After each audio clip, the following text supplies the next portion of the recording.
Sadəcə müdafiə mexanizmləri deyə bir şeyimiz var. Bizim hansı ki şuurlu və ya şuursuz şəkildə ola bilər. Çox halda şuursuz şəkildə biz bunu edirik. Onu insanların əlindən almaq biraz zədələyici ola bilər. Çünki onun resursları çatırsa o etirafı edəcək, özünü eşitməyə gücü çatırsa eşidəcək.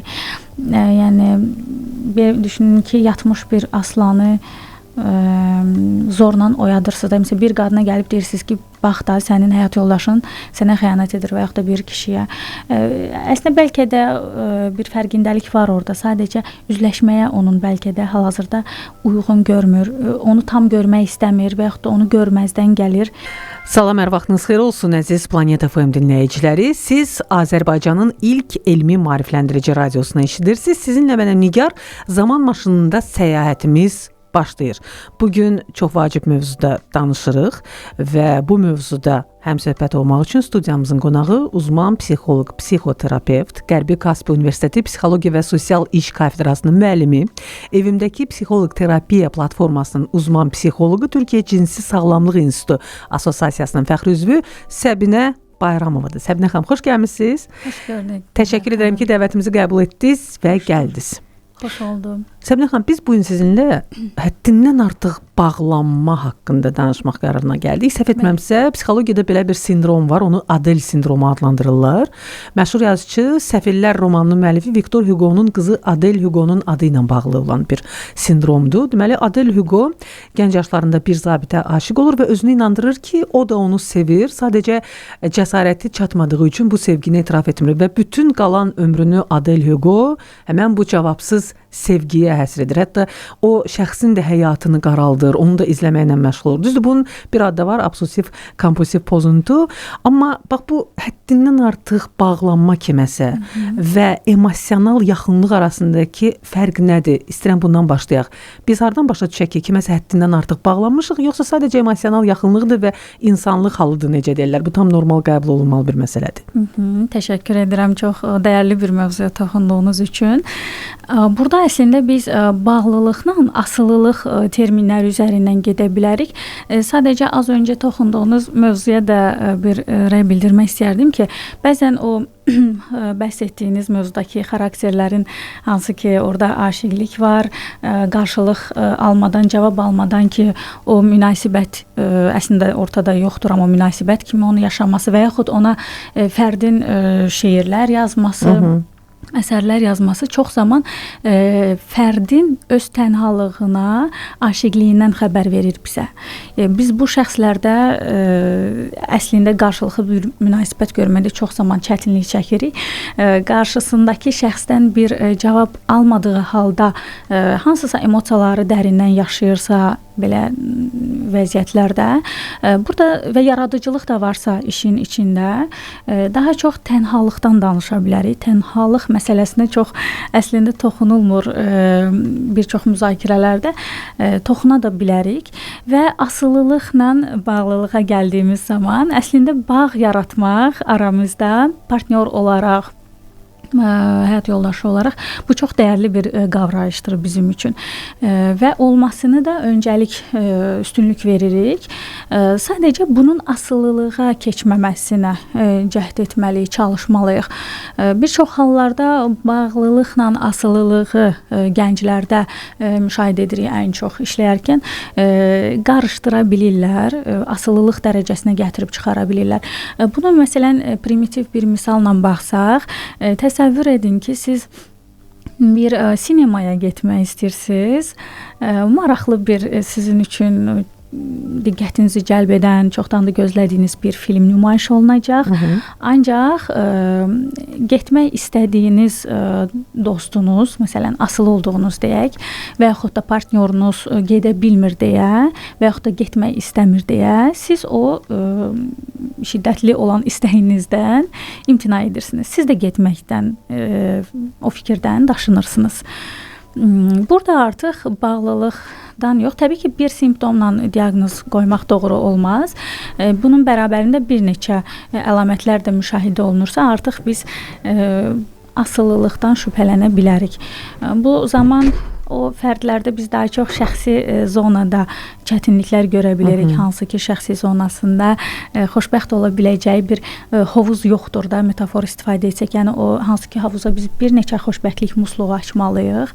Ancaq sadəcə bir fərd üzərindən bir nəfər seçirik və oradan ancaq o hovuza xoşbəxtlik suyu aşırıq da, belə düşünək və onu özümüzdə doldurduğumuz üçün o insanlara qarşı da çox zaman belə önəm verdiyimiz üçün, həyatımızın mərkəzinə qoyduğumuz üçün bir alacaqlı, bir borclu hiss edirik o insanı özümüzə, onu özümüzə. Çünki mən onun üçün özümü sipər edirəm. Axı bağlılıq yox, artıq asılılıq var aramızda.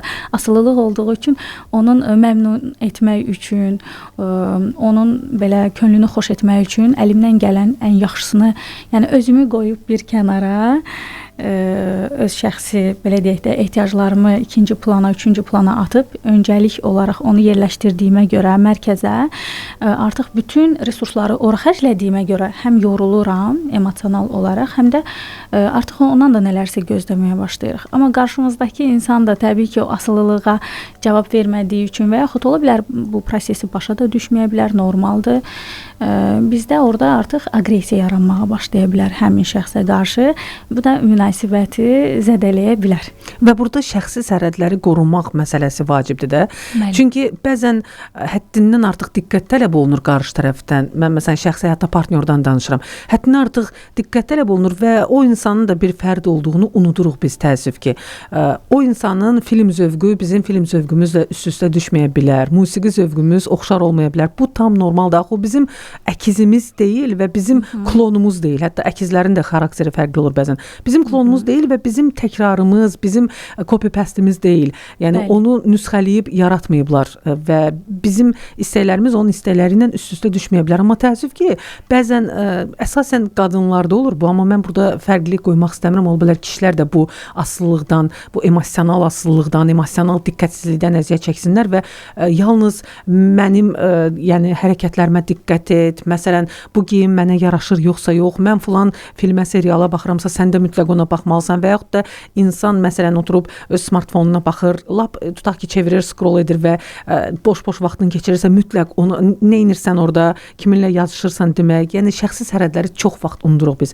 Bu da münasibətləri sağlamlaşdırmaq əvəzinə daha da pisə doğru apar və sonra da deyir, görürsən, harda səhvə yol vermişik biz və sən məni daha əvvəlki kimi sevmirsən kimi hisslər başlayır. Çünki sevgi də yəni sübut olunub ki, beyində gedən kimyəvi reaksiyalardır.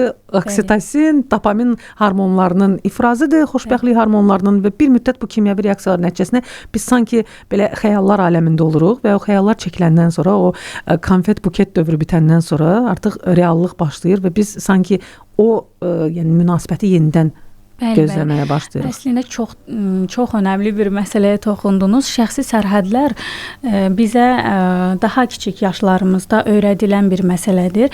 Biz əgər bunu öyrənməmişiksə, bizə bu belə deyək, sağlam şəkildə sərhədlərimizlə tanış olmamışıqsa, düzdür, orada uşaq da olsa əslində reaksiya verə bilər, psixika orada çaşbaş qala bilər. Ancaq valideyn o qədər belə deyək, idrak edən, fərqindəlikli valideyn deyilsə və yaxud da ona öyrədiləni növbəti nəsilə belə deyək, miras olaraq ötürürsə, o da bilmədən və yaxud da şuursuz şəkildə həmin sərhədləri növbəti nəsildə pozacaq. Növbəti nəsildə bu şəkildə öyrəndiyi üçün öz sərhədini bilməyən, tanımayan bir fərd təbii ki, başqa birinin sərhədini tanımaqda çətinlik çəkəcək.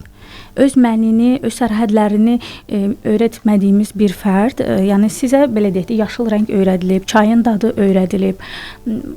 Amma başqa bir ölkəyə getsəniz, orada Azərbaycan çayı axtara bilərsiniz, amma Azərbaycan çayı axtarmağınız başqasına qəribə gələ bilər. Sizə öyrədilən, tanış olan ancaq sərhədləri tanıya bilərsiniz. və yaxud hadisələri, duyğular sizə xoş, doğma gələ bilər. Acı da versə doğmalıq hissi verəcək də. Amma digər hallarda yad olan prosesi, emosiyanı beyin, psixika qəbul etməyi sevmir. Məsələn, qucaqlamağı əgər sizə öyrətməyiblərsə, ailədə sevgi davranışları içində təmas, fiziki təmas, qucaqlama davranışı yoxdursa, siz bunu cəmiyyətdə, çevrənizdə, sosiumda görəndə sizə qıcıqlandırıcı, daha doğrusu maraqsız da gələ bilər. Və yaxud sizə kimsə o cür doğmalıqla yanaşmaq istəyəndə bu çox da səmimi gəlməyə bilər sizə. O səbəbdən ki, sizə bu öyrədilməmişdir və belə deyək, süni sevgi davranışı kimi gələcək və cəmiyyətdə də bunu müşahidə edirik. Gənclər arasında da var. Məsələn, partnyor deyə bilər ki, mən çox sevmirəm, mənə təmas edilməsini, mənə süni gəlir. Mənə sözlü deməsin, ancaq davranışla göstərsin. Sevgi dilinə keçid edə bilərik burada ki, bir neçə formalarda təqdim oluna bilər partnyora, kimsə jestlərlə, kimsə fiziki təmasla, kimsə sözlərlə. Dəstəklənir ki, psixoloji baxımdan üçü də balanslı şəkildə olsun. Ancaq bu sadaladığımız hansı ki, kiməsə bu süni gəlir, kiməsə xoş deyil. Kim üçünsə sadəcə sözlər kifayətdir, kim üçünsə jestlər mütləq olmalıdır, kim üçünsə jestlər artıqdır. Ehtiyac yoxdur ona. Şəkildə, yəni partnyorlar arasında bu müxtəlif ola bilər. Sərhədlər məsələsi çox dəyərli bir məsələdir və çox təəssüf ki, öyrənmədiyimiz, tanış olmadığımız şeyi ötürməkdə çox çətinlik çəkirik. Ötürərkən də düzəltməyə çalışa bilərik. Burada yəni insanları tanış gələ bilər bu danışdığımız mövzu ki, hə, bizdə də belə olub və s. O qorxutmasın ki, mən növbəti nəslə bunu ayaman ötürə bilməyəcəm. Əgər bunu idrak etməyiniz belə sevindiricidir ki, siz artıq bir işıq yandı, orada bir ampul yandı ki, hə, mən nə isə düzəldib üzərində işləyə bilərəm. Gücü çatan qədər mükəmməl olmaq məcburiyyətində deyil. Növbəti nəslə qədər də siz bunu gücünüz çatan qədər ən yaxşı şəkildə ötürə bilərsiniz. Psixogenetika da bu şəkildədir. Epigenetikamız da bu şəkildədir. Yəni, hər hansısa, belə deyək də, xəstəliyin daşıyıcısı ola bilərik, bioloji olaraq da, irsi olaraq da. Bunu bilib, sağlığımıza diqqət edib, o riskləri ona, belə deyək də, əlverişli mühit yaradacaq qidalardan, deyək də, qəbul etdiyimiz və s. məhsullardan uzaq dursaq, ingrediyentlərdən, biz artıq bilirik risk faktorlarını, qoruyuruq və özümüzdən sonraki nəslə də bunu mümkün qədər daha sağlam şəkildə ötürməyə çalışırıq. Psixika da bu şəkildədir əslində, çox bənzəyir bir-birinə. Orada da həmçinin nə olsun ki, mənə misal üçün aqressiv davranış daha yaxşı öyrədilib, nəinki sevgi davranışları. Aqressiyanı daha yaxşı bilirəm, hücum çəkməyi, dalaşmağı, söz dalaşına girməyi, müharibə eləməyi, belə deyək də, ortalığı yıxıb dağıtmağı sevmirəm bəlkə də, amma öyrəndiyim ən doğma davranış budur deyə ən yaxşı, belə deyək də, rolu orada üstlənirəm, ola bilər. Amma bunu bir balaca rəndəliyib üzərində işləyə bilərəm, çünki öncəliklə aqressiya mənə zərər verəcək, həm beyin neyronlarıdır, hüceyrələrimizdir, psixikamızı, günümüzü məhv edə bilir öncəliklə. Və yaş ilərlədikcə, gəncsinizsə müəyyən qədər bir neçə dəqiqə, bir neçə saat sizi yora bilər, amma artıq yaş irəlilədikcə qəzəb, aqressiya şiddətli dərəcədə sizdə baş verirsə, bu artıq tədqiqatlar da göstərir ki, yəni beyin hüceyrələrini deyək ki, məhv edirsə, geri bərpa olması uzun zaman alır. Bəzən ala da bilmir, yəni geri qayıtmaqda çətinlik də çəkə bilir. Səbinə xanım, bəs çox vacib məqama gəldik. Hansı yaşda tərbiyə etmək lazımdır bu hissləri? Bax, deyirsiniz ki, aqressiya, əgər aqressiv davranış daha çoxdursa insanın xarakterində, bu əzməsən səni əzəcəklər prinsipi ilə bəlkə böyüdülüb o uşaq. Hansı yaş aralığında valideynlər səhvə yol verirlər ki, onların övladları ya həddindən artıq emosional bağlılıq, yəni asılılıqdan əziyyət çəkən bir insan kimi böyüyür, ya da ki, həddindən artıq soyuq davranış. Bax, məsələn, mənə toxunma, təmas etmə, kimsə onu qucaqlayanda ona qəribə gəlir, kimsə biraz artıq səmimiyyət göstərəndə qəribə gəlir, insanların hamısını saxta maskadan istifadə etmiş insan kimi görür ətrafında, özünə qapanır. Hansı yaşda biz bu səhvlərə yol veririk ki, belə fərdlər yetişir daha sonra cəmiyyətdə? Öncəliklə uşaqlar, belə deyək ki, yeni doğulanlar ana ilə biraz simbiyoz kimi olduqları üçün, yəni ana lap belə yeni doğulmuşa getsək, ana bətnindən dünyaya gəldi, bu uşaq ana qucağına verildisə, artıq belə deyək də, ana südü qəbul edir, ananı bağlıdırlar da o ikisi bir-birinə. Ana uzaqlaşanda oradakı fərd, körpə, o onu qolu, ayağı kimi görür. Yəni mənə aid nəsə mənim yanımdadır, qoxusunu hiss edir, döyüntüsünü hiss edir, istiliyini hiss edir. Ana misal üçün onu yatırtdı, getdi, gəldisə, sanki onun bir qolu, ayağı, yəni hansısa bir belə deyək də ətrafı ondan uzaqlaşdı, yaxınlaşdı. Yəni bu cür təqdim olunur bizə ədəbiyyatlarda ki, o körpə fərdin gözündə bu şəkildə hiss olunur duyğu olaraq. Ancaq daha sonrakı müddətlərdə hansı ki artıq gəlir o uşaq belə deyək də 3 yaşlarına, artıq məni formalaşmağa başlayır, artıq bu ətrafı tanımağa başlayır, oyuncaqları olur, mənim deyə biləcəyi əşyalar var. Nitqi tam açılmasa da ona aid ayırdığımız və onun da tanıdığı, təmasda olduğu artıq ona bir belə deyək də xüsusi bir zona yaratdıq, sahə yaratdıq. Burada deyək ki, qonşunun uşağı qonaq gəldi ya da qohumun uşağı, onun hər hansı bir oyuncağını bəyəndi, aparmaq istəyir özünə. Əgər siz orada misalda, yəni bu gündəlik həyatdan, məişətdən nümunə versək, uşağınızın əlindən alıb ona verirsinizsə və övladınızın rızasını almadan, yəni şirin dillə də olsa, razılıq könüllü şəkildə vermirsə öz istəyi ilə, siz onun əlindən alıb verdinizsə, artıq sərhədini dağıtdınız. Orada əslində uşaq sərhədini qorumaq istəyirdi. Məsələn, vermirəm, mənimdir deyir və yaxud da ağlayır ki, mənimdir. Vermir. Artıq o idrak səviyyəsi o qədər yüksək səviyyədə olmasa da, çox belə deyək, şuur hələ formalaşdığı dövrdə olsa da, o vermək istəmir. Amma siz daha şuurlu, daha müdrik, kamil yaşda olan biri o vermək istəməyən, belə deyək, öz sərhədini qoruyan fərdin sərhədinə zərbə vurursunuz. Və bu artıq aqressiya yaradır. Yəqin ki, ilkin rejimlərini yaradır. Qıcıq yaradır. Artıq belə deyək də, əlindəki şeylər əlindən alına bilər. Mənim hələ üstünə mən bir cəza yedimsə uşaq olaraq, misal üçün orada hələ üstünə acıqlandılarsa ki, verməsən səni filan cəza gözləyir. Qonaq gedəndən sonra bir cəza yedinsə, artıq bu cür eğitilirsən, bu cür təlimləndirirsiniz, tərbiyələndirirsiniz, bəli. Və o düşünür ki, kimsə məndən nəsə istəyəndə dərhal verməliyəm, yoxsa mən yaxşı biri olmaram, cəza yeyərəm. Məsələn, sosiumda da baxaq, cəmiyyət içində o insanlar bugün əşyalarla və yaxud da başqa davranışlarla daha çox verici ola bilər və yaxud da heç verməyə bilər. Daha tutucu ola bilər. Əksi ola bilər. Aqressiya var axı. Verməyə qarşı aqressiya belə deyək də onun deposuna yığılmışdır. Belə bir situasiya qarşılığında normadan artıq qəzəb göstərə bilər. Bizim üçün anormal gələ bilər ki, niyə görəsən belə bir şeyə qəzəb göstərdi? Halbuki onun təbii ki feedbackin, daha doğrusu daha öncəki deposunda nələr yığıldığını bilmirik də, məlumatımız yoxdur. Əslində kimsə deyir, o anlatıldığı qədər pis və özü haqqında danışdığı qədər mükəmməl, yaxşı deyil. O fikri çox dəstəkləyirəm. Ola da bilər ki, yəni mənfi formada gördüyümüz ən qəzəbli insanın belə görmədiyimiz, belə deyək, başa düşülə biləcək bir tərəfi var. Səbinə xanım, çox kiçik fasiləmiz var. Daha sonra qayıdırıq əziz dinləyicilərimiz. Bugün fiziki, emosional bağlılıqdan, psixoloji bağlılıqdan danışırıq. Necə edək ki, bu asılılıqdan əziyyət çəkməyə və bu bağlılığın təsir altına düşməyə. Bəlkə burada yaxşı tərəflər də var. Kiçik fasilədən sonra bu mövzuya da toxunacağam.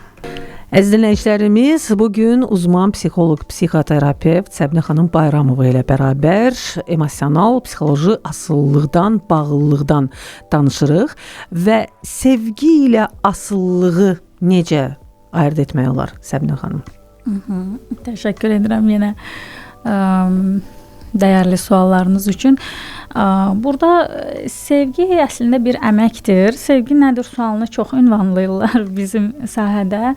Əslində çox Erich Fromm çox gözəl izah edir sevgini. Mən tövsiyə edərdim ki, ümumiyyətlə bu sferanı araşdırmaq istəyən, bunun bir fəlsəfəsini daha yaxşı dərk etmək istəyən şəxslər o ədəbiyyatlara üz tutsunlar. Təbii ki, öz sevdikləri yazarları da oxuya bilərlər. Sevgi davranış formasıdır əslində. Biz bəzən emosiyamızı, yəni duyğu ilə ifadə edirik ki, mən sevirəm də nə olsun və yaxud da mən sevirəm, yəni sən bunu qəbul etməlisən. Təkcə sevmək, yəni sadəcə sevirəm demək və ya sevdiyini düşünmək münasibəti ayaqda tutmaq üçün çox zəifdir və yetərsizdir. Təəssüf ki, onun daha güclü olması üçün davranışlarla dəstəklənməsi gərəkir. Bu davranışlarda soruşa bilərlər ki, nədir, yəni mən necə göstərim? Mən içimdə sevə bilirəm deyə bilən insanlar var və yaxud da mən göstərə bilmirəm deyənlər var. Bilmirəm, çətinlik çəkirəm, ola bilər. Önəmli olan bunu bilirik, qəbul edirik. Düzəltmək istəyirikmi? Üstündə işləmək istəyirəmmi? Yəni mən bacarmıram, okey, deyir, nənəm mənə kör deyib, gəlib gedəni döy deyib, vur deyib misalından çıxsaq, bu sağlam yanaşma olmaz da. Yəni, ola bilər ki, nələrsə bilmirik. Önəmli olan hal-hazırda bunun fərqindəyik və istəyiriksə nəsə əmək qoymaq, partnyorumuzu itirməmək, həyat yoldaşımızı və yaxud itirməmək, burada əmək vermək lazımdır. Əmək nə ola bilər? Davranış formaları daha çox qarşı tərəfi önəmini, vacibliyini hiss etdirmək ona sizin həyatınızda. Bu insan dəyərlidir ki, siz həyatınıza tutursunuz. Ümumiyyətlə, sevgi, belə deyək də, sadəcə qarşı tərəfdən ötürü ölürük deyə onu həyatımızda saxlamırıq. Onun yanında mən daha yaxşı bir mənə çevrilirəm, sənin yanında mən özümü daha çox sevirəm, daha dəyərli hiss edirəm deyə əslində həyatımdasan. Mən də həmçinin bu səbəbdən sənin həyatındayım.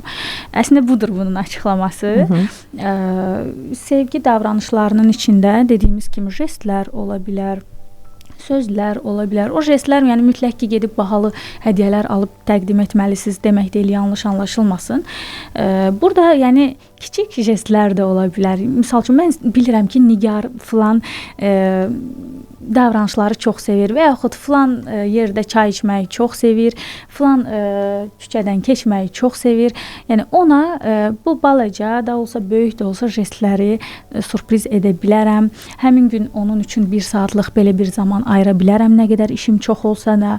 Yəni ikinci, üçüncü plana, sonuncu planlara atılmamaq da önəmlidir burada. Bunu da çox təəssüf ki, görə bilirik. Öncəliyiniz deyilsə o şəxs, bir müddət sonra itirə bilərsiniz o münasibəti. Bir də ki, məsələn, deyirlər ki, o çox işkolikdir, çox işi var, vaxt ayıra bilmir, başa düşürəm deyir. Ya qadınlarda da görürük, kişilərdə də işləyən zaman. Amma məsələn 5 ilin, 3 ilin münasibətidir, gəlir seanslara və vicdan əzabı da çəkir, onu bitirmək də istəmir, əslində adını da qoymaq istəmir. Əslində yəni solub gedibdir artıq ortada, sevgi davranışları da zəifləyibdir. Sadəcə neçə ilinsə xətrinə ayıbdır və yaxud da insanlar bilir ki, biz bir aradayıq və yaxud evlənmək üzrəyik və ya nişanlanırıq. El qınağından yayınmaq üçün, utandıqları üçün də məcburən də yürütülən, davam etdirilən münasibətlər təəssüf ki, var. Amma sağlam şəkildə işlədiyimiz halda təbii ki, birinci hədəfimiz dərhal o cütlüyü ayırmaq deyil, yanlış anlaşılmasın. Əgər resurslar varsa, istək varsa, hər iki partnyor bizə əl uzadırsa, biz orada sağlam bir əməkdaşlıqla yenidən bərpa üzərində təbii ki, işləyə bilərik.